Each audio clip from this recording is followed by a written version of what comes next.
बीएलएने काळजीपूर्वक या ठिकाणी काम केलं पाहिजे. मला वाटतंय राजू, तुझं काम सगळ्यात पहिलं या ठिकाणी BLA 1, BLA 2, BLA 3 पण झालेलं आहे, कारण त्या यादीवरती ते दिसत आहे. पण एका गोष्टीचा मला या ठिकाणी सार्थ अभिमान आहे मुंदडा साहेब, की राजू चापके आणि तुमच्या लोकांच्या नेतृत्वाखाली शिवसेनेची फळी दिसते. आणि या ठिकाणी जुने जाणते चेहरे या ठिकाणी दिसत आहेत मुंदडा साहेब, मला तरुण चेहरे दिसत आहेत आणि ओरिजिनल शिवसेना या ठिकाणी मला दिसत आहे.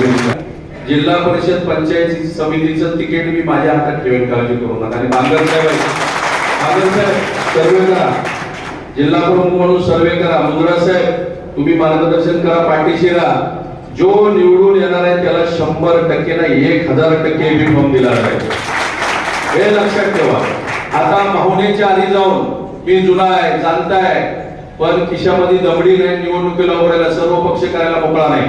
आज सांगतो, सर्व पक्ष करणार नाही, जुना कार्यकर्त्यावर अन्याय होणार नाही, पण तुमची पण लावायची ताकद पाहिजे, हे लक्षात ठेवा. निवडून येणार निवडणुका तेवढ्या सोप्या नाही, सर्व पक्षाच्या जीवावर नाही पाहिजे, पण एबी फॉर्म शिवसैनिकालाच दिला जाणार आहे, हे लक्षात ठेवा.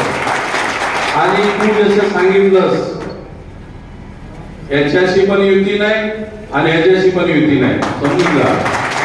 आपला शत्रू आपल्या बाजूला उभा आहे, आज आपण त्याला आपण घेऊन फिरतोय, बरोबर आहे की नाही? नाव घेत नाही कुणाचं, पण आपल्याला त्याच्यापासून सावध राहायचं आहे. आणि माझं धोरण आहे या वसमत विधानसभेवरती शिवसेनेचं तोरण बांधायचं, हे लक्षात ठेवा. मला मुंदडा साहेबांशी मी बोललोय, बांगर साहेबांशी बोललोय. बांगर साहेब मला बोलले वसमत मध्ये साहेब आपण सर्वे करू, तुम्ही आम्ही फिरू, पण ह्या वेळेला जे गेल्या वेळेला झालं ते होणार नाही.